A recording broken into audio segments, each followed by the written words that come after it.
Estás escuchando un podcast de La Nación Audio.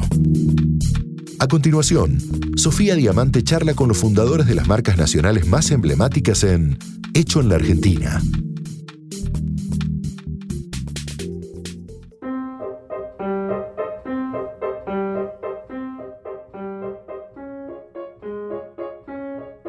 Bienvenidos a todos a un nuevo capítulo de Hecho en la Argentina. Hoy vamos a hablar con Jorgelina García, que es la gerente de Berga Hermanos, esta empresa emblemática de mudanzas. Uno puede ver el camión verde que dice Berga Hermanos recorriendo la ciudad, así que vamos a contar un poco la historia, que tiene más de 100 años, ¿no? Bienvenida, Jorgelina, gracias por venir. Hola, Sofi, sí, muchas gracias por invitarme. Sí, la empresa tiene 128 años. Wow. ¿Nació siempre como empresa de mudanza o antes fabricaban muebles, tengo entendido? Exactamente, pero como empresa de mudanzas es que tiene los 128 años. Ah, tremendo. Un montón. Contame un poco la historia y cómo estás vos vinculada con los fundadores. Dale. ¿Quiénes eran? Bueno, la historia de Berga Hermanos empieza cuando Stefano Berga, en 1879, viene de Italia. La familia Berga, que sigue estando en Italia, está en una localidad que se llama Cerminati, que está cerquita de Milano. Y bueno, vino Stefano con sus hijos adolescentes. Tenían en ese momento 12 y 14 años, que eran Juan Bautista y Ángel. Son Juan Bautista y Ángel quienes fundan Berga Hermanos. Ya como mudanza en 1895, ellos se encontraron con que venían ya de familia de ebanistas, hacían muebles. Sí estaban ubicados en Almagro, en donde estamos nosotros ahora, una cuadra antes, 2 cuadras antes. Vivían ahí y tenían su taller. Lo que ellos notaron, yo digo siempre que fueron súper emprendedores, porque notaron que lo que les pasaba era que tenían que trasladar los muebles que hacían. Y por eso empezaron con el primer transporte y así surgió hacer mudanzas, ¿no? Se dieron cuenta que podían seguir haciendo muebles, pero que había algo que todavía no estaba en la Argentina, que era el traslado de muebles a pedido para otros. Impresionante. Ahora, en esa época, me imagino que el traslado con carros de caballo. Con carros con caballo, exactamente. Era así empezaron, sí, los primeros fueron con carros de caballo. Impresionante. Sí, y bueno, ellos, cada uno de los hermanos tuvieron hijos. La hija de Juan Bautista y el hijo de Ángel se casaron, Sí, los hijos, claro, eran primos. Se casaron entre sí. Ah, los primos se casaron. Los primos se casaron entre sí y tuvieron a quien era mi suegra, que falleció el año pasado, a Nelly, que falleció con 96 años. Así que ella fue la única que quedó como descendiente de la familia Berga, única porque de ambos hermanos fue la única heredera, claro, digamos. Nelly tuvo 4 hijos varones. Hasta el año 2002 estuvo Carlos, que fue quien fue mi marido, era su hijo mayor y falleció en el 2002. Y bueno, así es como llegué. En el medio, entre que estuvieron los hermanos Berga cuando fundaron y demás, Nelly no trabajó nunca. Siempre fue gerente de Berga Hermanos, como que es una gerencia colegiada y éramos ella y yo, o ella y antes Carlos y antes su marido. Así que siempre fue una administración familiar la que tuvo Berga Hermanos, y hoy por hoy tengo de socios a los hermanos de Carlos, y así conformamos Berga Hermanos. Hay otra familia también involucrada que tuvo que ver, hace muchos años se sumó, como que eran unos amigos de la familia Berga, es también otra familia sumada, así que somos bastantes socios, como es una empresa tan antigua, son las sucesiones de las sucesiones. Hay muchas participaciones con pequeña cantidad de cuotas, es una SRL con pequeñas cantidades de cuotas de distintos socios herederos de... Ahora, el apellido Berga se fue perdiendo. Sí, exactamente, no quedó nadie porque el apellido de los hijos de Nelly no es Berga, no lo usaron, y así que sí, ya no hay con apellido. Bueno, a mí si la gente me busca en las agendas me tienen como Jorgelina Berga, pero no, la realidad es que el apellido en sí se fumó hoy por hoy. Bien, leí en alguna nota que había algunas burlas por ahí de los chicos. Bueno, Carlos intentó en un momento como... Bueno, voy a ponerme el apellido... Los 2 apellidos, Berga, digamos. claro. Y contaba que no le había resultado fácil. Fue cuando empezó la facultad, o sea que imagínate que a los 18, 19 años, y que no le fue fácil. Nelly, que encima era Berga de apellido. Claro, claro. Porque tenía mamá y papá de apellido Berga. llevaba con la misma naturalidad con la que yo hoy te puedo decir, porque nosotros notamos, hay gente que llama a la empresa y dice, es Vergara, a veces nos preguntan, ¿no? Vergas, Vargas, como que notamos que les cuesta decir la palabra.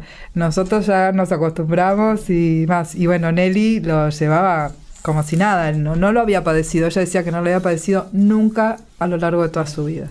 Te pregunto, vos te haces cargo de la empresa, o sea, heredás la gestión en 2002, cuando muere tu marido. ¿Antes de 2002 estabas vinculada a la empresa o trabajabas en...? No estaba vinculada y, bueno, teníamos profesiones afines. Yo soy contadora de como primera carrera de grado, él abogado, con lo que las charlas sobre la empresa la teníamos, pero la enfermedad de él duró 5 años y durante los 5 años en ningún momento, hasta un poquito antes de fallecer, había planteado como que él entendía que yo haga mi carrera y estuviera con mi profesión y no se imaginaba qué iba a pasar con la empresa. ¿Qué enfermedad tenía? Él tuvo cáncer.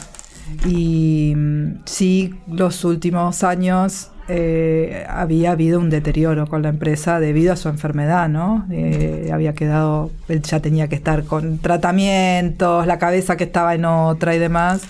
Así que se había deteriorado un montón. Había estado bastante flojita. Entonces, bueno, un tiempito antes de morir, sí, un día me dijo, por favor, hacete cargo, porque si no, no sé qué va a pasar. A él tal vez lo que le angustiaba era, su madre dependía de la empresa.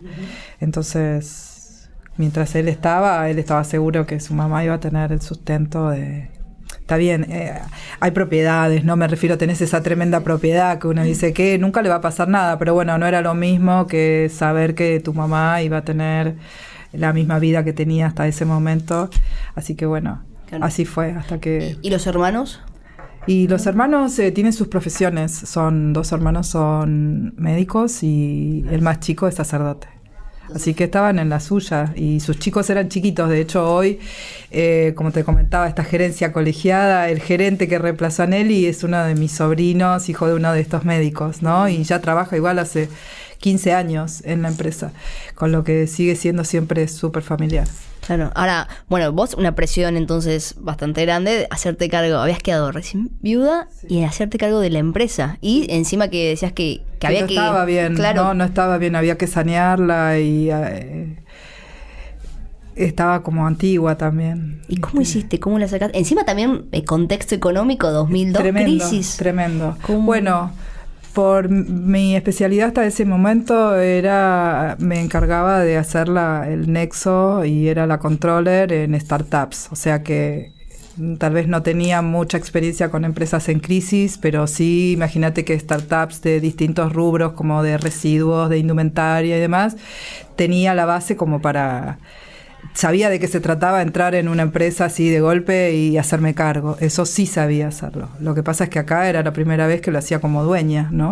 Que tiene otra manera de manejar las cosas cuando lo haces para otros, a que toda tu responsabilidad, los riesgos, etcétera, corran con uno mismo. Y bueno, innovando, siempre también venía también del mundo de internet y había estado en varias startups que habían tenido con esa explosión de internet del 99 al 2001. Entonces, bueno, la aplicación de internet, ver en dónde se gastaba, armar los presupuestos nuevos, liquidar las deudas y hacer planes como un mini concursito con los deudores que había como para ponerlo a tiro o conseguir los que no pagaban en el edificio que pagaran, y así fue como surgió la parte de los remates, de decir, bueno, tengo medio edificio ocupado que no han pagado las cuotas hace tantos. Había gente que hacía 20 años que no había pagado, que ni se sabía ni dónde estaba, pues estamos hablando de 2002. O sea, el mail de Verga Hermanos no era ni Gmail porque no existía, pero era así, un genérico, no era como es ahora las cosas. Y bueno, y todo lo que hicimos funcionó. Me armé un lindo equipo que sigue estando conmigo todavía, una la gerente administrativa había trabajado con ella en una empresa unos años antes y le propuse si venía, como que era todo un desafío. Los empleados que estaban también, ofrecerles el plan de si crecemos, las comisiones, vamos a hacer cosas nuevas. Y bueno, y así fue funcionando. El gerente comercial también trabajaba en un estudio contable, pero me parecía que tenía el perfil y viste las propuestas. Y funcionó, de hecho seguimos trabajando en el mismo equipo desde entonces. Es impresionante. Sí. Ahora, para tomar dimensión de lo que es Berga Hermanos, ¿cuántos empleados tiene? Hoy el grupo Berga Hermanos, tomando toda la parte de mudanzas, guardamuebles y remates, somos 60. Claro. ¿Y cuántos camiones? 10 camiones. 10 vehículos entre camiones y algunos de pequeño porte. Pues entonces hacen mudanzas por un lado. Hacemos mudanzas, tenemos el edificio de guardamuebles. El edificio tiene 14.000 metros cúbicos en plena ciudad de Buenos Aires, frente a la Plaza de Almagro. Es hermoso, está reconocido por el gobierno de la ciudad como un edificio emblemático del Art Deco argentino. Fue construido en el año 40 para hacer guardamuebles, o sea que innovadores totales, porque hoy por hoy nada, es un negocio de real estate, el guardamuebles en el mundo. En el año 40, ¿cómo se les ocurrió? La cantidad de metros. El edificio igual también tenía una parte donde se fumigaban muebles y donde hoy se hacen los remates era lavado de alfombras. Y el edificio agarra todo el pulmón de la manzana, tiene una terraza hermosa que da a la plaza. En su momento, cuando hicieron el edificio, en el 7º piso, era todo un jardín, que lamentablemente tuve que sacarlo ahora unos 10, 12 años, y sacamos 40 volquetes de tierra, porque los abuelos Berga habían querido tener un jardín en la terraza. Lo que pasa es que lo llenaron una terraza, levantaron las paredes y tiraron tierra y árboles y plantas. Estaba haciéndole mal al edificio y hubo que sacarlo sí o sí. Pero era hermoso, 40 volquetes de tierra, pasto y arbolitos que hubo que sacar, pero ¿sabes lo que era eso? Encima, como es una terraza, como si fuera una pileta vacía. Hermoso lo que había ahí arriba. El edificio son grandes naves verticales, como los 7 pisos son iguales, altos, a doble altura, con lo que están los altillos, y hoy por hoy están llenos de muebles. Entonces me fui con el edificio, hacemos las mudanzas, hacemos guardamuebles y hacemos la venta, compra-venta de cosas usadas. Llamados remates usado, pero bueno, hacemos, la realidad es que es compra-venta de objetos usados. Estos nuevos unidades de negocio, vender cosas usadas o el remate, ¿eso fue incorporado a través de tu gestión en los últimos años? Claro, cuando tomé el edificio, cuando digo tomamos es porque siempre hablo de que somos un equipo, ¿no? Uh-huh. Pero bueno, como hacemos, hay que generar lugar, porque si queríamos generar nuevas cuotas, el edificio estaba lleno, como está siempre. La verdad que el edificio se van 100 metros, entran 100 metros, está siempre completo. ¿Cómo hacíamos? Bueno, hay que hacer lugar con toda esta cantidad de cosas que no están pagando. Entonces ahí hablamos con Breuer Moreno, que es una casa emblemática de Argentina de remates, y organizamos un primer remate, así, bajamos las cosas deudoras, y bueno, a mí me encantó, como que me encontré de golpe que decís, uy, qué divertido esto y demás, y así empezamos con los remates. Esto fue, el primer remate lo hicimos en el 2003, ponele, y a partir del 2004, con lo que cumplimos, ahora en mayo cumplimos años, cumplimos 19, hicimos el remates, en ese momento cada 3 semanas. Re a pulmón, nos quedábamos hasta las 5 de la mañana preparando. Bueno, a lo largo de los años, yo digo que a nosotros nos ayudó mucho también el diseño de los sistemas, porque la dimensión que tenemos hoy, el volumen que tenemos hoy, si no tuviéramos todos los sistemas que cruzan información, quién lo trajo, si se lo cobró, quién lo pagó, si está facturado, etcétera, no sería posible llevarlo. De pensar a estos 20 años atrás que eran Exceles que hacíamos y nos quedábamos hasta última hora cargando lo que íbamos a vender al día siguiente. Y bueno, pasaron un montón de años y hoy por hoy lo que tenemos es eso, es que es un servicio que ofrecemos a quien se muda, porque también vimos esa punta de que no solo porque era finito, lo que había para vender de lo que debían se terminaba, lo vendíamos y se terminaba, estaban todos los que quedaban al día. Pero notábamos que en las mudanzas era una constante el, ¿sabes qué puedo hacer con esto que no lo quiero llevar? Terminaban regalándoselo al personal que llegaba y lo dejaba en el galpón porque qué iban a hacer con lo que le regalaban. Y bueno, y a partir de ahí se empezó a ofrecer como un servicio para quien se mudaba y como no fue tan bien y demás, la recomendación, etcétera. Entonces hoy es un servicio que proveemos a quien se muda y también a quien no se muda. Podés traernos a vender las cosas y está la modalidad de dejarlo en consignación. Entonces en ese caso nosotros cobramos una comisión, o si necesitas más rápido hacerte del dinero, te lo compramos. Como que eso es un poco lo que influye en la decisión de quién quiere vender o quién quiere dejar en consignación. Es impresionante. Sí. Ahora, hoy hacen los remates, ¿cuántas veces por semana? Hacemos los remates cada 2 semanas. Cada 2 semanas. A partir de la pandemia, nosotros hacíamos las subastas, eran presenciales y los días sábados. A partir de la pandemia pasamos a hacerlo de manera online. Cuando vino la pandemia, mi hijo mayor es programador. Entonces, y vivía en su casa, todo. Cuando ese jueves 19 de marzo, el presidente Fernández dice, se quedan todos en casa, él llama y dice, me voy a casa con el gatito, me llevo la compu, porque no sé, no quiero estar tanto tiempo acá encerrado. Él vive en un departamento enorme con una terraza, y dice, me voy mejor a casa. Y bueno, la verdad que cuando empezó la pandemia era una preocupación, el fin de mes, los salarios, esto, arreglar, imagínate con las mudanzas, al otro día había que mudar, gente que se había quedado con la mitad de la casa mudada, todo un caos, y el remate, que ese mismo fin de semana teníamos remate, había quedado hermoso, todo armado. Y bueno, y por suerte, Dalmiro, mi hijo me dice, ¿no querés que intentemos hacer? Tanto hace que vos querías, porque viste, siempre era, bueno, algún día habría que hacer algo online. Y bueno, y al estar juntos y el programar, desarrollamos lo que hoy es la subasta online, que nos ha ido súper bien, nos ha generado que nos compren de todo el país, del exterior inclusive, cuando antes era más difícil, porque sí, hacíamos publicaciones en las redes y había un catálogo que se podía ver, pero no es lo mismo que ahora, que lo hacemos a 2 cámaras, moderadores en vivo, tenemos otra versión que se hace durante la semana, que la llamamos automática, y va de sábado a sábado, más para que la gente venga a ver las cosas, porque siempre está bueno venir a ver lo que vas a comprar en la subasta en la medida que puedas.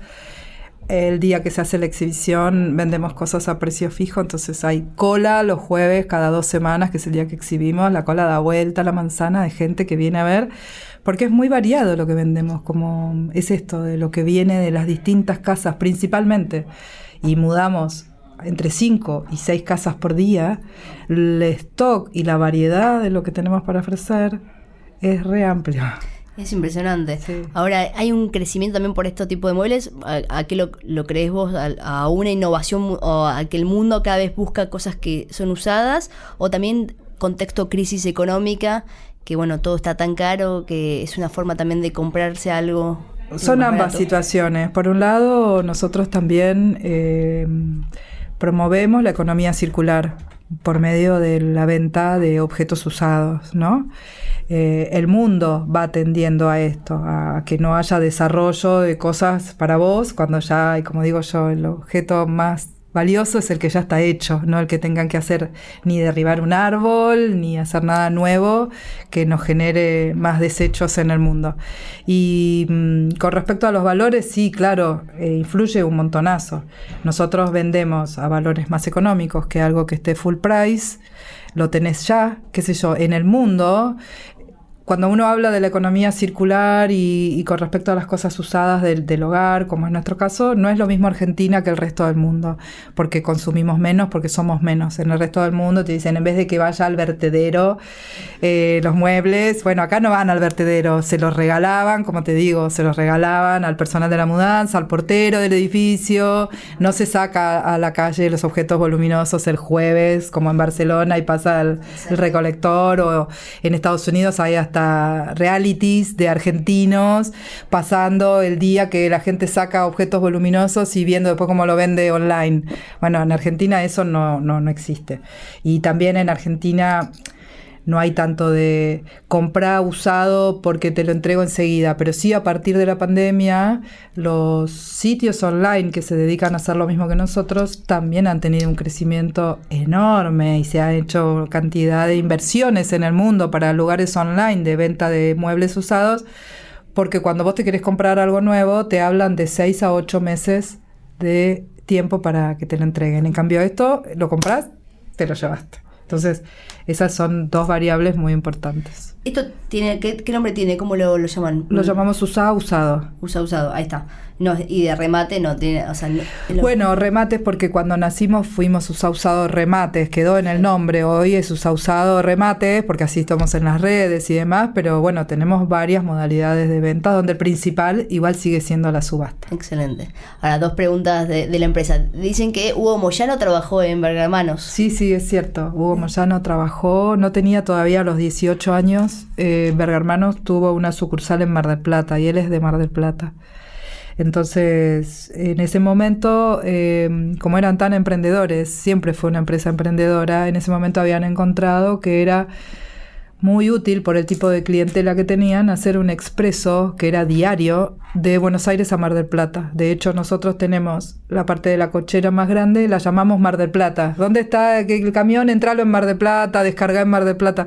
Y está todavía escrito, dice Expreso Mar del Plata, y llegaba la gente traía las cosas y el camión salía para Mar del Plata. En Mar del Plata tenían el otro depósito, descargaban, volvían a cargar y volvía. En ese camión era en el que iba Hugo Moyano, que cuenta él como anécdota que inclusive, él quería manejar pero era menor de edad y que igual en esa época no era como ahora y que él manejaba aún antes de tener el registro. Y sí es cierto la historia que cuenta, que lo he corroborado con gente que estuvo en ese momento, que claro, en ese momento todavía no se utilizaban los uniformes de trabajo, no era algo habitual y se les rompía la ropa de estar trabajando con su propia ropa y él pidió que le pusieran los uniformes y sí cuenta que después era difícil encontrarse porque cuando se mandaban a hacer los uniformes vinieron bordados, que en ese momento era la camisa, la crocel de manga larga con el pantalón, bordados con Berg Hermanos. Y que se encontraban como que tenían un uniforme, pero que les daba un poco el tema del nombre puesto en la camisa, ¿no? Después, pero sí, de hecho cuando se jubiló y todo, fue su primer empleo, nos vino a pedir certificado de trabajo y estaba ahí anotado en los libros y todo. Y después hay otro mito que dicen que Berg Hermanos da suerte, que cruzarse con un camión trae suerte. Sí, y sí, es así, es un mito urbano. El mito nació con Mario Pergolini cuando hizo el primer capítulo de Caiga quien caiga. Vino a la plaza, él hizo la nota y le preguntaba a los vecinos si sabía lo que pasaba ahí adentro, como por el nombre, ¿no? Y bueno, le fue muy bien y él fue como el primero que comentó que había hecho esa nota y él sentía que le había dado suerte. A lo largo de los años eso fue creciendo y yo también lo que digo es que como te saca una sonrisa ver el camión, hace que uno sienta que está mejor y también nos ha pasado que en algunas épocas nos han astillado los portones o ha pasado gente que a decir ay por favor no sé qué y también tuve para llevarse algo, claro, y he tenido cartas y mails diciéndome que como sabían y no sé qué, se habían invocado a el camión, que decían que daba suerte y que habían tenido suerte. Así que tengo así cartas guardadas de gente que nos ha mandado su buena vibra. Es que creo que contagia la buena vibra, te escucho hablar, lo que creció la empresa, lo que hacen, la verdad que es una buena vibra que contagia, es lindo. Bueno, siguen creciendo, entonces crecen en empleados, además es un negocio que tiene un potencial enorme. El edificio se puede ver en Almagro. Exactamente, en el barrio de Almagro, está en Bulnes al 400, frente a Plaza Almagro. Y insisto, muy bonito. Bien, y lo último que te pregunto es ¿cómo es emprender en Argentina? Emprender en Argentina está bueno, ¿no? Creo que eso está bien un poco con la personalidad de cada uno, que te guste o no ser emprendedor.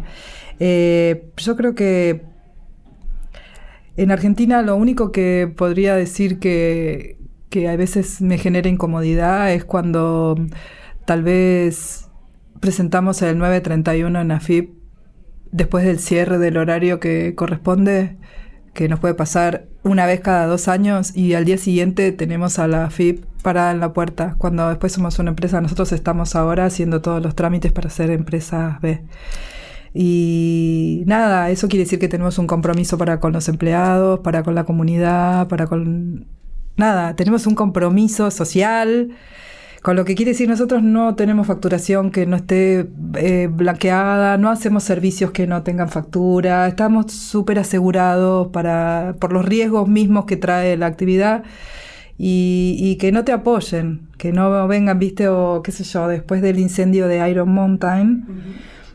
A partir de ese momento y desde ese momento nosotros tenemos inspección permanente en nuestro edificio, porque el edificio es altamente inflamable. Tenemos unos tanques de agua, tenemos más cantidad de litros de agua en nuestro edificio que los bomberos, que está buenísimo. Tuvimos que hacer esa readecuación, e imagínate que hace tantos años fue multimillonario. Me acuerdo haber ido a todos los bancos a decirles, si no me van a cerrar el edificio, y yo tengo el edificio lleno, la actividad y no sé qué.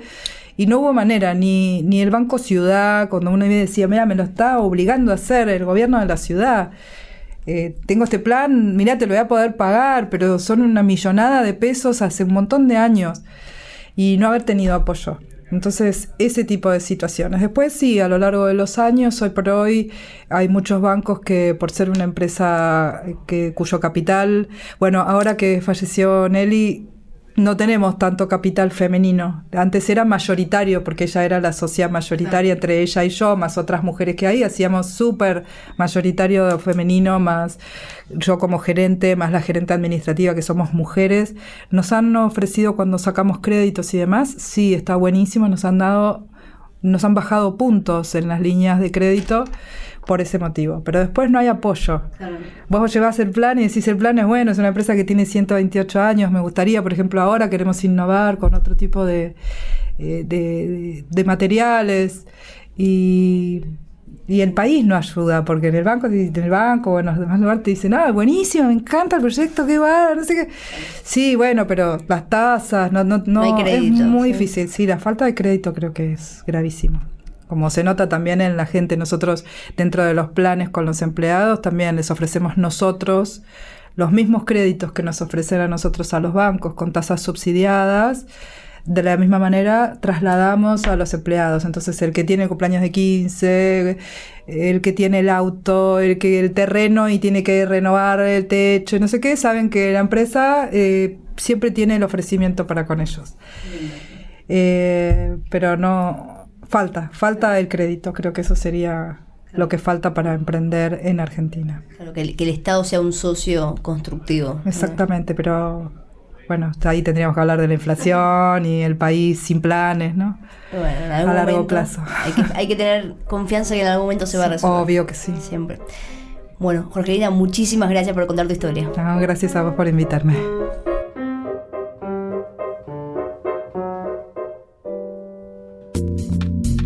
Esto fue Hecho en la Argentina. Escucha todo el contenido de La Nación Audio en www.lanacion.com.ar/podcast. Súmate para no perderte ningún episodio. Estamos en Spotify, Apple Podcast, Google Podcast y en tu reproductor de podcast favorito.